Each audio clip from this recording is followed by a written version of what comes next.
여러분 혹시 길을 가다가 차 뒤에 초보 운전이라는 이 표시를 보신 적이 있으십니까? 예전에는 그냥 초보 운전, 왕초보 이렇게만 적혀 있었는데 요즘엔 참 다양하게 문구들이 이렇게 적혀 있음을 보게 됩니다. 제가 인터넷에 좀 찾아보니까요, 이런 문구가 있었습니다. 무면허나 다름없음, 극한 초보, 지금까지 이런 초보는 없었다. 이것은 엑셀인가 브레이크인가? 이런 것도 있었습니다. 차를 괜히 샀어.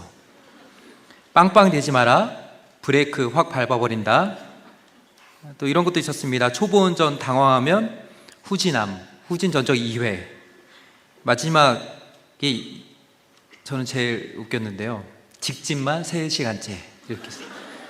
저도 생각해 보니까 이 운전면허를 따고 나서 처음 도로에 갔을 때 얼마나 떨렸는지 모릅니다. 긴장하고 또 옆에 차 끼어들기도 잘 못하겠고, 그래서 대부분의 경우에 운전면허를 땄다고 해서 바로 혼자 나가는 것이 아니라 운전을 좀 잘하는 사람들이랑 같이 나가거나 아니면은 도로 연수를 받기도 합니다. 처음부터 잘하는 사람은 없습니다.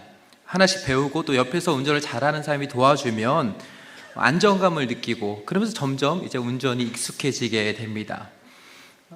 자신감이 생기는 이유도 또 두려움을 넘어서 이제 내가 운전을 잘할 수 있게 되었다라고 안정감을 느끼게 되는 그런 이유가 처음부터 이렇게 완벽하게 되는 것이 아니라 하나씩 배워가고 또 전문가의 손길을 통해서 또 우리가 하다 보면 또 익숙해지게 되는 것입니다. 오늘 본문에 나오는 기드온 이야기도 바로 그렇습니다. 처음에 하나님께서 기드온을 부르셨을 때 어디에서 부르셨냐면 몰래 숨어서 밀을 타작하고 있었던 기드온을 부르셨습니다. 기드온은 무서웠습니다. 두려웠어요. 미디안 사람들이 자신이 가지고 있는 이 양식을 약탈해 갈까봐 두려워했습니다. 이런 기드온을 향해 하나님께서 큰 용사다 이렇게 부르셨어요. 그러면서 하나님은 기드온을 향해 거듭 반복해서 하나님의 살아계심을 보여주셨습니다. 하나님의 하나님 되심을 확인시켜 주셨어요. 기드온을 안심시켜 주었습니다. 기드온이 혼자 사명의 길을 걸어가지 않도록 하나님께서 기드온과 함께 해 주셨습니다. 기드온 자신이 어떤 강한 용사나 또 뭔가 대단한 업적이 있어서 하나님께서 그를 사사로 부르신 것이 아니었습니다. 기드온은 여전히 두려움이 많았습니다. 눈앞에 있는 현실을 마주할 때마다 마음이 흔들렸습니다. 그럴 때 우리 주님께서 어떻게 하셨냐면 기드온을 한 번의 전쟁터로 밀어넣지 않으셨습니다. 기드온을 부르신 다음에 미디안과 함께 한번 잘 싸워봐라 이렇게 말씀하시지 않았습니다. 너 혼자 잘 한번 해보고 잘 버텨보고 잘 이겨내봐라 이렇게 말씀하신 적이 없습니다. 오늘 말씀을 보면 두려움 앞에 서 있는 기드온을 향해 하나님께서 하신 방법이 있었습니다. 그게 뭐였냐면 바로 한 걸음씩 다시 한번 이미 앞서 준비해 놓으신 증거들을 보여주시면서 그를 확신 가운데로 이끌어 주셨습니다. 이것은 오늘날 우리도 마찬가지입니다. 우리는 부름받은 하나님의 백성요, 보냄받은 그리스도의 제자입니다. 우리의 부르심은 처음부터 끝까지 은혜입니다. 근데 우리 주님은 우리를 부르시고 사명을 주시면서 너 혼자 잘해봐라 이렇게 말씀하시지 않습니다. 우리 곁에서 우리 손을 꼭 붙잡고 한 걸음씩 두려움의 허들을 넘어가게 하십니다. 때로 두려움이라는 이 장애물에 걸려서 넘어졌을 때 하나님께서 어떻게 하시냐면 다시 한번 주님을 의지하여 일어나서 이 두려움의 산을 넘어가게 하십니다. 이미 앞서 준비해 놓으신 증거들을 보여주시면서 우리를 주의 사명자로 세우시고 가장 좋은 길로 인도해 주십니다. 그래서 우리를 주님이 주신 이 앞선 은혜를 힘입어 주님을 따르는 용기를 가지고 믿음을 따라갈 수 있게 되는 것입니다. 저는 소망합니다. 오늘 말씀을 통해 오늘 말씀의 제목처럼 앞선 은혜, 뒤따르는 용기가 우리 안에 있게 되길 주님으로 축복합니다. 그렇다면 구체적으로 하나님은 어떤 방식으로 기드온에게 이 두려움을 넘어 확신과 용기를 심어주셨을까요? 오늘 본문을 보면 하나님은 먼저 기드온을 두렵게 하던 자들을 오히려 더 두렵게 하심으로 기드온의 마음을 강하게 해주셨습니다. 이것이 오늘 우리에게 주시는 하나님의 첫 번째 교훈입니다. 하나님은 우리를 두렵게 하는 자를 더 두렵게 하십니다. 10절에 보니까 기드온이 적진에 가는 것을 두려워했습니다. 그러자 하나님께서 부하를 데리고 함께 내려가라고 말씀해 주셨습니다. 그렇게 하나님의 말씀대로 적진에 내려갔습니다. 그런데 그가 그곳에서 본 첫 번째 장면이 뭐였냐면 12절에 이렇게 나와 있습니다. 미디안과 아말렉과 동방의 모든 사람들이 골짜기에 누웠는데 메뚜기의 많은 수와 같고 그들의 낙타의 수가 많아 해변에 모래가 많음 같은지라. 여기에 보니까 기드온이 말로만 들었던 13만 5천 명의 대군을 직접 보게 되었습니다. 이것은 결코 과장이 아니었습니다. 군사의 수는 메뚜기와 같았습니다. 낙타의 수는 해변의 모래처럼 많았습니다. 이 장면을 본 이 기드온의 마음은 어떠했을까요? 자중을 압도하는 이 광경, 엄청난 광경 속에 아마 두려움이 몰려 들어왔을 것입니다. 근데 11절에 보니까 하나님께서는 이 모든 상황을 이미 다 알고 계셨어요. 그래서 11절 상반절에 보니까 하나님께서 이 기드온에게 이렇게 말씀하세요. 그들이 하는 말을 들으라. 그 후에 내 손이 강하여져서 그 진영으로 내려가리라 하시니, 하나님께서 기드온을 향해 적진을 잘 보고 와라 이렇게 말씀하신 것이 아닙니다. 적진의 동태를 잘 살피고 그들의 군사적인 이 전력이 어떠한지를 잘 보고 와라 이렇게 말씀하신 것이 아니라 듣고 와라 이렇게 말씀했습니다. 무엇을 듣고 와라고 말씀했냐면 그들이 하는 말을 잘 듣고 와라 이렇게 말씀해 주셨어요. 실제로 13절에 보니까 이제 기드온이 적진에 도착했습니다. 그때 때마침 어떤 사람이 자신의 꿈 이야기를 친구에게 하는 말을 듣게 됩니다. 그 꿈 이야기의 핵심은 바로 이것입니다. 보리떡 한 덩어리가 미디안 진영으로 굴러들어 왔습니다. 그것이 한 장막까지 이르게 됩니다. 그리고는 그 장막을 세게 치게 됩니다. 결국 보리떡 한 덩어리로 그 장막이 완전히 무너지게 된다는 것입니다. 사실 이 보리떡은 무기가 아니었습니다. 가난한 사람이 먹던 음식이었습니다. 그렇게 꿈 이야기를 들은 친구가 이렇게 꿈을 해석하며 말합니다. 14절입니다. 이는 다른 것이 아니라 이스라엘 사람 요아스의 아들 기드온의 칼이라. 하나님이 미디안과 그 모든 진영을 그의 손에 넘겨주셨느니라 하더라. 지금 이게 무슨 말입니까? 아직 전쟁이 벌어지지 않았어요. 싸워보지도 않았습니다. 더군다나 기드온의 군대와 비교해 볼 때 이 미디안 군대는 엄청난 전력을 가지고 있었습니다. 그런데 자신들이 지금 패배할 것을 이들이 스스로 확신하고 있었습니다. 너무나 이상하게 그들 안에 이미 뭔지 모를 두려움이 깊이 스며들어 있었습니다. 여기서 중요한 포인트는 바로 이것입니다. 이들이 꿈을 꾸게 하신 분도 하나님이시고 그 꿈을 해석하게 하신 분도 바로 하나님이라는 사실입니다. 다시 말해 하나님이 먼저 그들 안에 두려움을 보내셨던 것입니다. 출애굽기 23장 27절에 보면 하나님께서 이렇게 말씀하십니다. 내가 내 위엄을 내 앞서 보내어 내가 이를 곳의 모든 백성을 물리치고 내 모든 원수들이 내게 등을 돌려 도망하게 할 것이며, 여기서 내가 내 위엄을 보내겠다 이렇게 말했을 때 이 위엄을 원문의 의미를 담아 다르게 표현하면 내 두려움을 내 앞서 보내겠다 이렇게 표현할 수 있습니다. 그러니까 하나님께서 내 앞서 보내는데 뭘 보내겠냐면 나의 두려움, 나를 두렵게 하는 마음을 그들 안에 먼저 보내겠다 이렇게 말씀하고 있는 것입니다. 신명기 11장 25절에서도 이렇게 말씀합니다. 너희의 하나님 여호와께서 너에게 말씀하신 대로 너희가 밟는 모든 땅 사람들에게 너희를 두려워하고 무서워하게 하시리니 너희를 능히 당할 사람이 없으리라.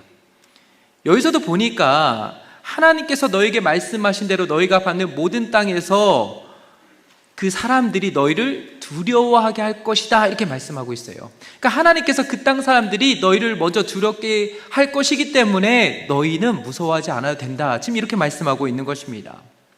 하나님은 당신의 백성을 두렵게 하는 자에게 더 큰 심판의 두려움을 먼저 보내어 주십니다. 그리고는 그 진노의 두려움으로 그들을 무력화시키십니다. 분명 상황만 놓고 보면 이스라엘도 두려웠습니다. 오늘 기드온도 두려운 마음이 들었습니다. 그런데 하나님은 미디안에게 더 큰 두려움을 주셨어요. 겉으로 보기에는 13만 5천 명대 300명의 싸움처럼 보였습니다. 하지만 하나님의 시선에는 이미 이 싸움은 끝난 싸움이었습니다. 이것은 여리고성 전투에 있어서도 마찬가지였습니다. 이스라엘은 여리고성을 보며 두렵고 떨었습니다. 하지만 그 성을 정탐하러 이 정탐꾼들을 향해 이 랍이라는 사람이 이런 이야기를 해줍니다. 여호수아 2장 11절에 이렇게 말씀합니다. 우리가 듣자 곧 마음이 녹았고 너희로 말미암아 사람이 정신을 잃었나니. 우리가 느끼는 두려움이 때로는 강한 상대, 그러니까 나보다 강한 상대를 보면서 두려움을 느낄 때도 있지만, 물론 모든 경우에 다 해당되지는 않을 수도 있지만, 종종 자신의 패배를 직감한 악한 영이 마지막으로 애를 쓰며 우리를 두렵게 만들 때도 있습니다. 그렇기 때문에 우리는 절대로 약해져서는 안 됩니다. 우리를 뒤흔드는 이 사단의 전략에 흔들려서는 안 됩니다. 휘말려서는 안 돼요. 좌절하게 만들고 절망하게 만들어서 포기하게 만드는 이 사단의 속삭임에 우리가 넘어가서는 안 됩니다. 그때 우리가 해야 할 일이 있습니다. 그게 뭐냐면, 두려움 때문에 뒤로 물러서는 것이 아니라 하나님이 이미 앞서 일하고 계신다는 사실을 믿고 담대히 한 걸음 나아가는 것입니다. 우리가 뒤로 물러서는 것이 아니라 우리는 믿음으로 한 걸음 더 나아가는 것입니다. 복음은 승리의 소식입니다. 예수님 안에서 이미 싸움은 끝이 났습니다. 십자가 위에서 사단의 권세는 무너졌고 심판은 이미 선고되었습니다. 그래서 때로 하나님은 우리가 두려워하던 대적이 오히려 우리를 바라보며 두려워하고 떨고 있는 모습을 보게 하십니다. 이것은 우연이 아닙니다. 하나님이 앞서 행하신다는 증거입니다. 그러므로 우리는 담대해야 합니다. 하나님이 이미 이기셨습니다. 우리가 순종하면 그곳에서 우리는 하나님의 기적의 역사를 경험하게 될 것입니다. 영혼을 살리고 새롭게 하시는 하나님의 일하심을 실제로 보게 될 것입니다. 저는 소망합니다. 이 자리에 나온 저 여러분 모두에게 우리가 우리를 두렵게 하는 세상의 소리를 듣는 것이 아니라 우리를 승리케 하시는 하늘의 음성, 그 하나님의 소리가 우리 안에 더 크게 들리게 되길 주님의 이름으로 축복합니다. 여러분, 우리는 이 세상을 보는 게 아니에요. 세상을 보고 두려워하는 것이 아니라 우리는 들어야 합니다. 하나님께서 우리에게 말씀하시는 하나님의 음성을 들어야 됩니다. 그 하나님의 음성이 우리를 살리게 되는 것입니다. 그 하나님의 음성이 우리를 두려움을 넘어 믿음의 용기를 가지게 해주는 것입니다. 그런가 하면 오늘 우리에게 주신 두 번째 교훈이 있습니다. 그것은 바로 보이는 전쟁 너머에 보이지 않는 전쟁이 있음을 믿음의 눈을 열고 보라는 것입니다. 이제 본문은 기드온이 300명의 군사들과 함께 적진으로 내려가는 장면을 보게 합니다. 근데 이들의 손을 보니까 무기가 들려있지 않았습니다. 상식적으로만 보면 도무지 납득이 되지 않는 모습으로 적군의 한복판으로 들어가고 있었습니다. 16절을 한번 보세요. 300명을 세 대로 나누어 각 손에 나팔과 빈 항아리를 들리고 항아리 안에는 횃불을 감추게 하고, 기드온이 300명을 세 부대로 나누었습니다. 그리고 그들의 각 손에 나팔과 빈 항아리를 들게 하였습니다. 이 빈 항아리 안에는 횃불을 감추어 두었습니다. 칼을 가지고 갔던 것이 아니었습니다. 그리고는 그들이 언제 내려가냐면 19절 상반절에 보니까 이경초라고 말하고 있습니다. 이 이경초는 그 당시 시간 개념으로 보니까 밤 10시부터 새벽 2시 사이였습니다. 성경은 이 시간을 두고 파수꾼들을 교대하는 때 이렇게 말하고 있습니다. 바로 그 순간 기드온이 나팔을 힘껏 불었습니다. 그리고는 손에 들고 있었던 항아리를 먼저 깨트려 버렸습니다. 이를 신호로 나머지 부대가 동시에 나팔을 불고 항아리를 깨트려 버렸습니다. 300개의 항아리가 완전히 깨져 버렸습니다. 숨겨두었던 횃불을 왼손에 들고 오른손에 나팔을 들어 불면서 이렇게 외쳤습니다. 여호와와 기드온의 칼이다. 이렇게 외쳤어요. 사실 이 작전은 그냥 이루어진 것이 아니었습니다. 그냥 하다 보니까 우연의 일치처럼 맞아떨어진 작전이 아니었습니다. 이 기이한 작전은 미디안의 약점을 이용한 하나님의 세밀하면서도 완벽하게 준비되어진 하나님의 작전이었습니다. 그럼 지금 이 작전이 어떻게 이루어져 가는지를 한번 보세요. 먼저는 그들의 두려움과 약점을 간파한 심리적 교란 작전이었습니다. 하나님께서는 이미 그들의 마음에 두려움이라는 씨앗을 심겨 두었습니다. 그리고 이제 모두가 잠든 한밤중에 그들의 두려움을 극대화시켜 버렸습니다. 갑자기 300개의 항아리가 동시에 깨지는 소리가 들렸습니다. 어두컴컴한 밤중에 횃불이 곳곳에서 다 비춰 있었습니다. 전쟁의 시작을 알리는 나팔 소리가 울렸습니다. 거기에 더해 여호와와 기드온의 칼이다라는 외침과 함성이 그곳을 덮어버렸습니다. 이미 보리떡 꿈 이야기가 사방에 퍼져 있었습니다. 이 미디안 연합군 안에 이 보리떡 이야기가 다 퍼져 있었어요. 그들 안에 이 두려움이 있었는데 이 상황 속에서, 이 펼쳐지는 상황 속에서 그들의 두려움이 더 극대화되어 버린 것입니다. 그러면서 결국 이런 상황 속에서 그들은 싸워보지도 않고 도망치게 됩니다. 그뿐만이 아니에요. 22절 상반절에 보니까 그 당시 상황을 이렇게 설명하고 있습니다. 300명이 나팔을 불 때 여호와께서 그 온 진영에서 친구끼리 칼로 치게 하심으로, 두려움이 그들한테 증폭되니까 그들이 분별력을 상실해 버렸습니다. 그러니까 아군인지 적군인지를 알아채지 못하게 되었습니다. 서로 도망치는 모습이 마치 자신을 죽이려 오는 이 적군처럼 보였어요. 그러면서 싸우게 된 것입니다. 그러면서 동맹국끼리 서로 싸우고 칼로 치는 이 장면이 나타나게 된 것입니다. 특히 이들은 연합군이었습니다. 각자 다른 목적과 이해관계를 가지고 모인 임시 연합군이었습니다. 저 안에 사랑하는 여러분, 이기적인 마음으로 모인 연합에는 끝없는 욕심과 이기심과 또 의심과 갈등이 내포되어 있습니다. 수면 위로 떠오르지는 않았지만 결국엔 이 어떤 작은 불씨가 그곳에 임하게 되면 그 악의 연합 가운데는 그것이 증폭되어서 결국은 그 갈등과 그 분열이 수면 위로 나타나게 됩니다. 그러면 성도의 우리는 세상의 악한 권세 앞에 두려워할 필요가 없습니다. 하나님 앞에 결국 그 악한 세력은 스스로 무너지게 됩니다. 근데 사실 여기서 13만 5천 명의 이 대군이 300명이나 되는 이 사람들 때문에, 이들이 보여준 이 심리적인 전술 때문에 무너졌다, 이것으로 이 이야기의 결론이 난다면 이것만큼 비현실적인 이야기가 없습니다.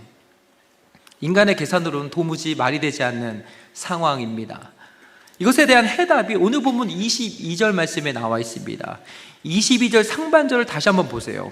300명이 나팔을 불 때에 여호와께서 그 온 진영에서 친구끼리 칼로 치게 하심으로, 여기서 나팔을 불 때라는 이 표현을 원문으로 보니까 미완료형으로 쓰여져 있습니다. 그러니까 300명이 계속 그 자리에서 나팔을 불고 있었던 것입니다. 그러니까 나팔을 부는 동안에, 이 300명이 자리에서 나팔을 부는 동안에 누가 움직였냐면 바로 하나님이 움직이셨던 것입니다. 하나님이 그 진영 안에서 움직인 것입니다. 나팔 신호는요, 진격하라는 신호입니다. 근데 진격하라는 신호인데 아무도 진격할 사람이 없어요. 300명이 다 나팔을 불고 있는데 누가 진격하겠습니까? 이때 이 신호를 통해서 누가 진격했냐면 하나님의 군대, 하나님의 천군 천사가 이 전쟁터에 나타나 있는 것입니다. 우리가 잘 아는 여리고성 전투 때도 마찬가지였어요. 여호수아 6장 5절에 보면 제사장들이 나팔을 길게 붑니다. 그때 백성들이 다 큰 소리로 외치게 돼요. 그러면 그때 성벽이 무너지게 될 것이라고 하나님께서 말씀해 주셨습니다. 실제로 그렇게 여리고 성벽이 무너졌습니다. 그 어떤 것으로 무너뜨릴 수 없었던 이 여리고 성벽이 그저 이스라엘 백성들이 소리를 외쳤기 때문에, 그 소리 때문에 무너졌다 하면 이건 진짜 말도 안 되는 것입니다. 따라서 이때도 여리고 성을 누가 무너뜨렸냐면 하나님께서 천군 천사를 보내어 그 여리고 성을 무너뜨리신 것입니다. 야곱이 고향으로 돌아올 때 있었던 일입니다. 야곱이 고향으로 돌아오는데 하나님의 사자들을 만나게 됩니다. 이 하나님의 사자들을 만난 이 야곱이 그들을 가리켜 뭐라고 부르냐면 하나님의 군대를 만났다, 마하나임이다, 이렇게 불러요. 그러니까 야곱이 고향으로 돌아올 때 혼자 돌아온 것이 아니었습니다. 야곱과 그의 가족을 호위하고 그들을 지켜주고 있었던 한 군대가 있었던 거예요. 그 군대가 누구였냐면 바로 하나님의 군대였습니다. 그러므로 우리는 믿음의 눈을 열고 바라봐야 합니다. 우리와 함께 하시고 우리와 함께 싸워주시는 그 하나님의 군대, 그 하나님의 군대를 우리는 믿음의 눈을 열고 바라봐야 합니다. 열왕기하 6장에 보면 엘리사의 종이 엘리사를 찾아옵니다. 그러면서 자신들이 머무는 이 성을 지금 포위하고 있다, 아람 군대가 포위하고 있다, 이렇게 말하고 있어요. 그때 어떤 일이 벌어지냐면 열왕기하 6장 17절 하반절에 보니까 이렇게 말씀합니다. 여호와께서 그 청년의 눈을 여심해 그가 보니 불말과 불병거가 산에 가득하여 엘리사를 둘렀더라. 하나님께서 그 청년의 눈을 열어주시니까 그때 뭐가 보였냐면 불병거가 보였어요. 불말이 보였습니다. 보이지 않던 것이 보였습니다. 저 안에 사랑하는 여러분, 이것은 우리의 인생도 마찬가지입니다. 때로 내 눈에 보이는 현실이 너무 커 보일 때가 있습니다. 현실이 너무 커 보이고 너무 강하게 느껴질 때가 있습니다. 보이는 현실은 너무 큰데 그 현실의 벽 앞에 서 있는 내 자신은 너무 초라하고 연약하고 또 별로 그렇게 가치가 없어 보이는 그런 내 자신을 보게 될 때가 있습니다. 그러나 아무도 없는 것처럼, 주위를 둘러보면 아무도 없는 것처럼 보이는 그 순간에도 우리는 절대로 혼자가 아닙니다. 하나님께서 우리를 혼자 내버려 두지 않으십니다. 우리가 믿음의 눈을 열고 보면요, 야곱이 만났던 그 하나님의 군대, 그 하나님의 군대가 우리와 함께하고 있는 것입니다. 여러분, 다윗이 시편 말씀 23편에서 뭐라고 고백하고 있습니까? 내가 사막의 음침한 골짜기를 다닐지라도 해를 두려워하지 않음은 주의 지팡이와 막대기로 주께서 나를 호위하고 있음을 내가 알고 있기 때문에 나는 두려워하지 않는다, 이렇게 말하고 있어요. 다윗이 늘 평탄한 길로 가기 때문에 두려워하지 않는 것이 아니라 내가 때로는 나를 죽이는 것처럼 느껴지는 그 순간을 마주하는 그 현실 속에서 내가 두려워하지 않는 이유는 하나님의 군대가, 하나님이 나를 호위하고 계시기 때문에, 안전하게 나를 지켜주고 계시기 때문에 나는 그 길을 걸어갈 수 있다, 이렇게 다윗이 말하고 있는 것입니다. 시편 34편 7절에 보니까 다윗이 그래서 이런 고백을 해요. 여호와의 천사가 주를 경외하는 자를 둘러 진치고 그들을 건지시는도다. 저 안에 사랑하는 여러분, 이 하나님의 군대가 이번 한 주간도 또 우리의 삶 가운데도 우리를 지키시고 호위하시고 우리와 함께 하시는 그 은혜가 있게 되길 주님의 이름으로 축복합니다. 이제 마지막 세 번째로 오늘 말씀을 통해 우리에게 주시는 교훈이 있습니다. 그것은 바로 영적 전쟁에서 승리하기 위해 신자가 갖추어야 할 자세, 모습이 있다는 것입니다. 오늘 본문에는 항아리, 횃불, 또 나팔이 등장합니다. 이것은 단순히 전술 도구가 아니었습니다. 하나님의 전쟁에 참여하는 이 성도가 갖춰야 할 모습을 보여주는 상징들이었습니다. 먼저 횃불을 감춘 이 항아리를 한번 보세요. 이것은 하나님이 함께 하시는 신자의 정체성을 보여줍니다. 항아리는 질그릇과 같은 것이었습니다. 흙으로 만든 연약한 그릇이었습니다. 깨지기 쉽고 값도 싸고 고급스럽지 않은 그릇이었습니다. 사실 기드온의 300명은요 엄청나게 강한 용맹한 군사들이 아니었습니다. 그러니까 이스라엘 그 군대들, 이스라엘 백성들 중에 싸움을 제일 잘하는 사람들만 선별할 뽑은 그런 사람들이 아니었습니다. 그들도 질그릇처럼 연약했습니다. 힘도 없고 군사 훈련도 되어 있지 않았습니다. 자주 두렵고 흔들리는 사람들이었습니다. 질그릇 같은 인생들이었습니다. 근데 그들 안에 무엇이 들어있었냐면 횃불이 감춰져 있었습니다. 그릇의 가치는 겉모습이 아닙니다. 그 안에 무엇이 담겨 있느냐, 이것이 그 그릇의 가치를 결정하게 됩니다. 사도 바울이 고린도후서 4장 7절 상반절에서 이런 이야기를 합니다. 우리가 이 보배를 질그릇에 가졌으니. 사도 바울은 분명히 알고 있었습니다. 자신이 질그릇 같다는 거예요. 자신의 인생을 보니까 나는 너무나도 연약하고 깨지기 쉬운 질그릇 같은 인생이라는 것입니다. 그러나 그의 인생이 참으로 가치 있고 보배로운 인생이 될 수 있었던 이유가 하나 있었어요. 그게 뭐였냐면 질그릇 같은 나의 인생 가운데 예수 그리스도가 찾아왔다는 것입니다. 참 빛이시고 참 보배로우신 그분이 내 인생 가운데 찾아오셔서 내 인생이 비로소 그 안에서 참으로 가치 있고 빛나는 복된 인생이 되었다. 사도 바울이 지금 이렇게 고백하고 있는 것입니다. 그러면서 사도 바울이 고린도후서 4장 7절 하반절에 보니까 이렇게 말씀하고 있어요. 이는 심히 큰 능력은 하나님께 있고 우리에게 있지 아니함을 알게 하려 함이라. 하나님께서 질그릇 같은 인생 가운데 보배를 담아 놓으신 이유를 가리켜 사도 바울이 뭐라고 말하고 있냐면, 왜냐하면 이는 심히 큰 능력은 하나님께 있고 우리에게 있지 않음을 알게 하기 위해서이다. 지금 이렇게 말하고 있는 것입니다. 이 땅을 사는 우리의 능력과 가치는 우리 자신에게 있지 않습니다. 우리가 무엇을 갖고 있느냐에 달려있지 않습니다. 우리 안에 예수 그리스도가 계시기에 그분이 능력이요, 그분이 소망이요, 그분이 우리의 힘이기 때문에 우리의 인생에 가치가 있는 것입니다. 우리의 인생에 의미가 있는 거예요. 심히 큰 능력이 나에게 있는 것이 아니라 하나님께 있음을 우리를 통해서 보여주는 그 도구가 뭐냐면 질그릇 같은 우리의 인생이라는 것입니다. 신자의 능력이 바로 여기에 있는 거예요. 신자의 우리를 통해 이 세상과 사람들이 보게 되는 것입니다. 아, 저 사람 가운데 하나님이 진짜 살아계시는구나. 저 사람의 인생을 보니까 하나님이 진짜 계시긴 하는구나. 저 사람의 인생의 걸음을 보니까 하나님의 선하심이 드러나는구나. 그럼 우리를 통해서 세상을 보는 것입니다. 하나님을 보게 되는 거예요. 하나님의 선하심을 보이는 것입니다. 하나님의 인자하심과 날마다 성실하심으로 우리와 함께 하시는 그 하나님을 질그릇 같은 우리의 인생을 통해 보게 되는 것입니다. 그렇기 때문에 우리는 주 안에 있어야 합니다. 내게 능력 주시는 그분 안에 있을 때 그분의 능력이 우리의 능력이 되는 것입니다. 그런가 하면 두 번째로 항아리에 숨겨둔 횃불이 언제 나타났냐면 바로 항아리를 깨뜨렸을 때였습니다. 기돈의 군대는 항아리를 깨뜨렸습니다. 그러자 감춰져 있던 빛이 어두움을 가르고 퍼져 나갔습니다.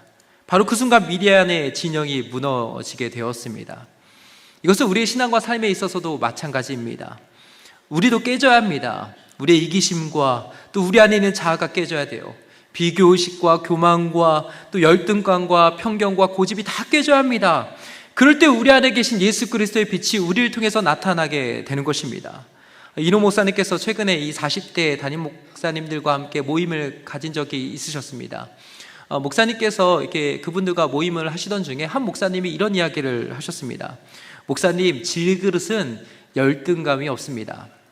이 한마디를 두고 이노 목사님께서 여러 가지 많은 고민을 해보셨답니다. 질그릇에는 왜 열등감이 없을까? 이런 생각을 해보셨다는 겁니다. 그러면서 이렇게 정리를 해보셨다고 합니다. 여러분, 질그릇처럼 평범한 그릇은 매일 우리의 삶에서 가장 많이 사용되어집니다.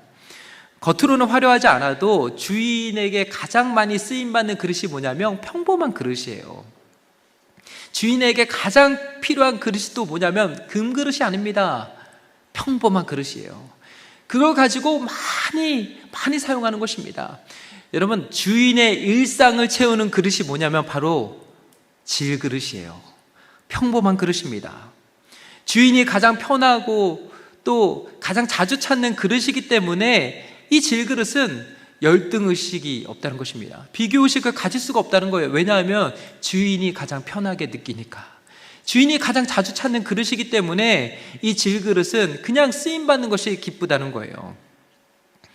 주 안에 사랑하는 여러분, 질그릇 같은 우리의 인생이 왜 비교의식 없고 이 열등의식에서 벗어날 수 있게 되냐면 바로 주인의 손에서 자주 쓰는 이 주인의 손에 자주 쓰임받는 이 기쁨을 알기 때문에 비교의식이 없는 거예요.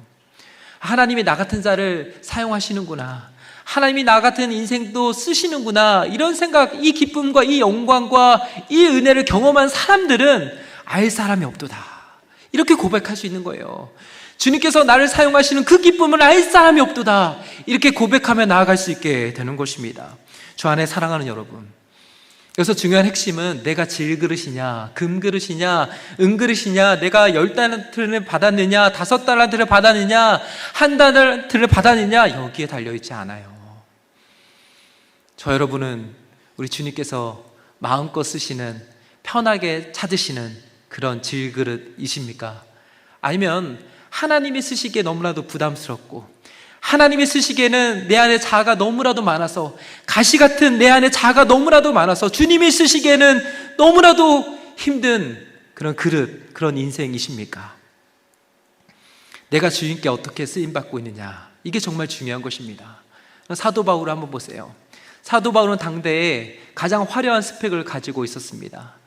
사도 바울도 자신이 가지고 있었던 그 스펙을 자랑하고 있었어요. 그렇게 살고 있었습니다. 근데 그가 그리스도를 만나게 됩니다.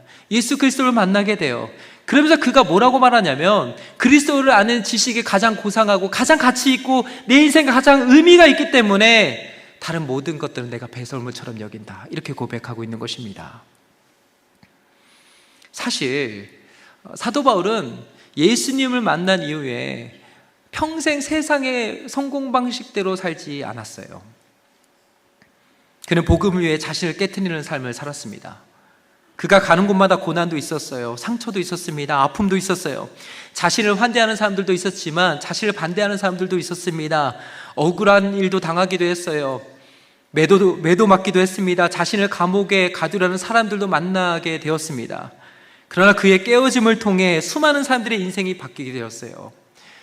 사도 바울이 늘 평탄한 인생을 살았던 것이 아닙니다. 그가 가는 곳곳마다 하나님의 놀라운 기적의 역사가 나타날 수 있었던 것은 그가 복음을 위해서 자신의 삶을 내어드렸기 때문입니다. 자신이 깨졌기 때문에, 항아리처럼 깨졌기 때문에 그 안에 있던 횃불이 나타날 수 있게 되었던 것입니다. 저 여러분 어떠합니까? 오늘 우리가 가지고 있는 우리의 상처와 아픔과 실패와 또 초라함은 우리의 신앙과 삶에 있어서 주님께 나아가는 걸림돌이 아닙니다. 우리 이렇게 말합니다. 내 안에 있는 과거의 쓴뿌리가 나를 붙잡고 있어서 내가 주님을 제대로 못 믿겠다고, 내가 주님을 위해서 쓰임받는 도구가 제대로 되지 못한다고 이렇게 말합니다. 그러나 그런 것은 우리의 신앙의 걸림돌이 되지 않습니다. 오히려 우리의 깨어짐을 통해 그리스도의 빛이 우리를 통해 온전히 나타나게 되는 것입니다. 그리고 이제 오늘 또 한 가지 본문을 보니까요, 나팔과 함성이 등장을 하게 됩니다. 이것은 하나님을 예배하고 선포할 때 하나님의 기적의 역사가 나타남을 우리에게 보여주는 모습입니다. 기드온의 300명은요 칼을 들지 않았습니다. 오히려 칼 대신 나팔과 항아리와 횃불을 들고 전쟁에 나갔습니다. 전쟁터 한가운데서 나팔을 불었습니다. 항아리를 깨뜨렸어요.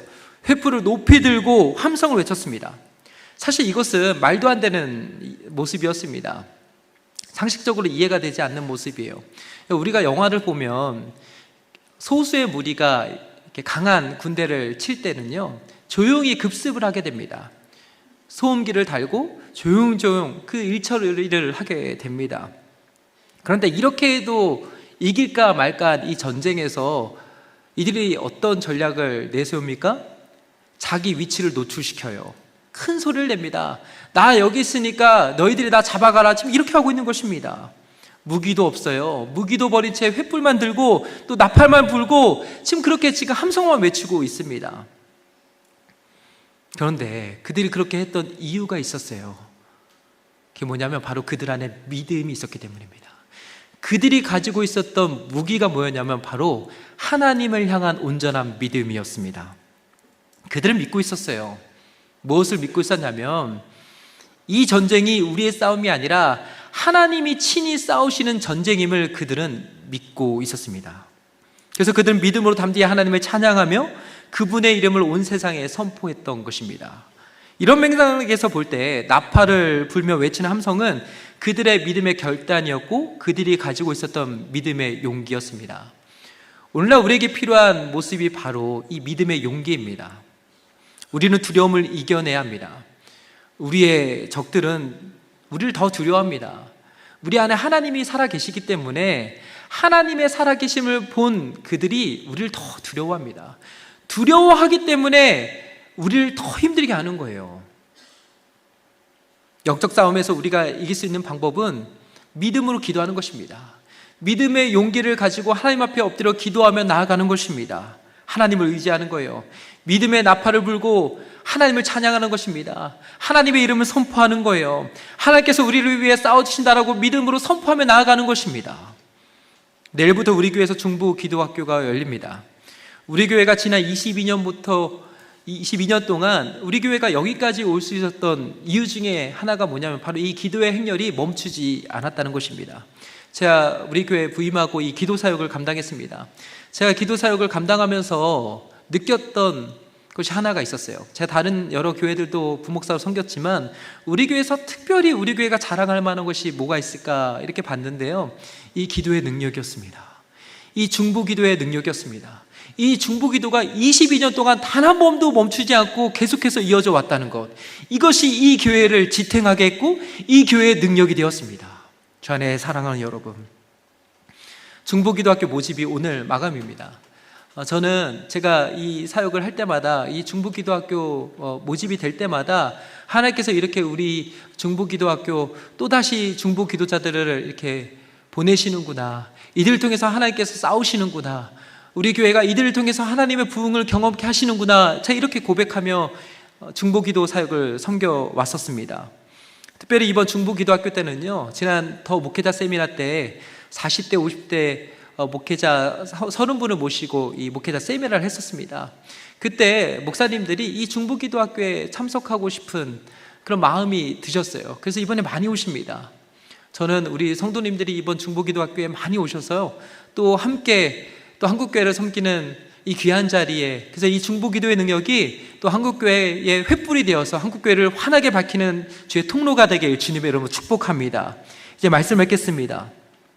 오늘 이 기드온의 이야기의 결론을 보면 23절에 이렇게 말씀합니다. 이스라엘 사람들은 납달리와 아셀과 온 므낫세에서부터 부름을 받고 미디안을 추격하였더라. 24절도 이 상반절에 보니까 이렇게 말씀해요. 기드온이 사자들을 보내서 에브라임 온 산지로 두루 다니게 하여 이르기를 내려와서 미디안을 치고. 오늘 이야기의 결론은 기드온과 300명의 군사들이 이겼다, 이렇게 끝나지 않아요. 우리는 이 300명과 이 기드온의 이야기를 볼 때마다 기드온과 300명에 주목합니다. 그들이 이 이야기의 결론을 맺었다고 우리는 그렇게 생각해요. 근데 오늘 말씀을 보니까요, 그렇게 말하고 있지 않아요. 온 이스라엘 백성들이 나서서 함께 이 미디안을 물리쳤다, 이렇게 말씀하고 있습니다. 주 안에 사랑하는 여러분, 하나님께서 이 300명을 선택하신 이유가 있어요. 그 이유는 바로 믿음의 불을 먼저 붙이라는 것입니다. 우리가 캠핑 같은 데 가면요, 이렇게 나무에 이제 캠프파이어를 하기 위해서 나무에 불을 붙입니다. 그때 그냥 나무만 이렇게 모아둔다고 해서 불이 붙지는 않아요. 그냥 나무에만 갖다 놓고 불아 붙어라 불아 붙어라 이렇게 하면 불이 붙겠습니까? 거기에 누군가 불을 붙여줘야 됩니다. 나무에 불을 붙여줘야 되지만 그 불들이 다 붙여지는 것입니다. 지금 기드온의 이 300명이 바로 이 역할을 한 거예요. 믿음의 불씨가 되어주었던 것입니다. 그러면서 온 이스라엘 백성들이 이 믿음의 현장, 이 기적의 현장에 함께 동참하게 되었던 것입니다. 하나님의 전쟁의 완성은 한 사람이 달성하는 것이 아닙니다. 기드온 300명이 영적 엘리트로서 이 전쟁을 완성했던 것이 아니었습니다. 여러분, 우리는 꼭 기억해야 합니다. 영적 엘리트, 그건 아무도 없습니다. 여러분, 흔히 우리는 내가 영적 엘리트처럼 생각할 때가 있습니다. 그러나 이 300명은 그런 영적 엘리트가 아니었습니다. 하나님이 쓰시는 불씨였습니다. 우리는 영적 엘리트 의식이 우리 안에 언제든지 찾아올 수 있음을 꼭 기억해야 합니다. 그들이 찾아올 때마다 우리는 그 영적 엘리트 의식을 깨트려야 합니다. 그래야지만 우리가 사는 것입니다. 그런가 하면 또 한편으로 우리는 구경꾼이 되어서는 안 됩니다. 영적 싸움에는 관중석이 없습니다. 모두가 선수입니다. 모두가 영적 군사입니다.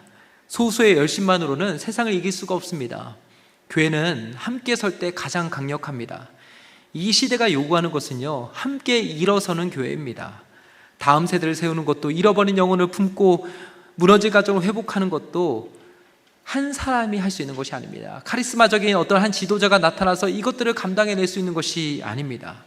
어두운 시대의 빛을 밝히는 것도 한 사람, 소수의 사람이 아니라 모두가 함께 일어나 함께 횃불을 들고 함께 나팔을 불며 하나님을 예배하고 하나님을 찬양할 때 이 모든 기적의 역사가 나타나게 되는 것입니다. 소망하기는 저 여러분 모두가 함께 일어나서 함께 두려움의 산을 넘었으면 좋겠습니다. 함께 두려움의 산을 넘어서 앞선 은혜로 우리를 이끌어 주시는 그 주님을 만나게 되는 은혜가 있게 되길 주님으로 축복합니다.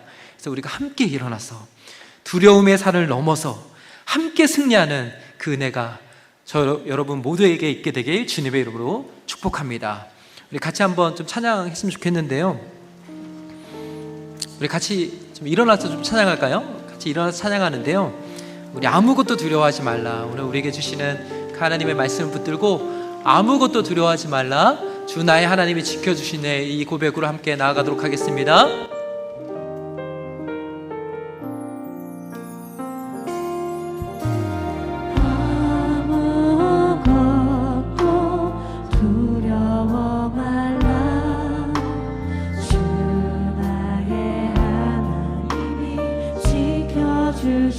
놀라지 마라, 놀라지 마라, 겁내지 마라, 주님 나를 지켜주시네. 다시 한번 고백할까요? 아무것도 두려워 말라.